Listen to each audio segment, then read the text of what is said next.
সাধু বাবা সাধু বাবা সাধু বাবা সাধু বাবা সাধু বাবা সাধু বাবা আমায় একখান তাবিজ দেন।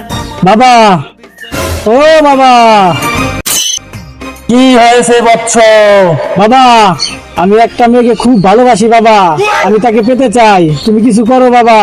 বুঝছি বৎস, তুই ওকে অনেক ভালোবাসিস। একটু দাঁড়া, এই নে ধর, এটা নিয়ে মেয়ের বালিশের নিচে রাখবি, যা।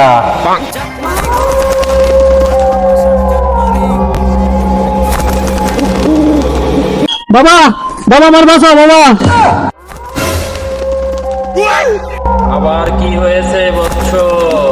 আপনি যে তাড়িয়ে দিয়েছিলেন বাবা, সেটা তো আমি ভুল করে মেয়ের মার বালিশের নিচে রাখছি বাবা। মেয়ের মা তো আমার জন্য পাগল হয়ে গেছে বাবা, আমার বাঁচান বাবা। কি করলি রে বৎস? আমি তো বস করতে জানি, বস ছাড়াইতে জানি না। এই আমি তোমার দাদাম গ্রাম ভরে ঢুকাইতেছি, পাইতেছি না, তুমি এনেকে তুই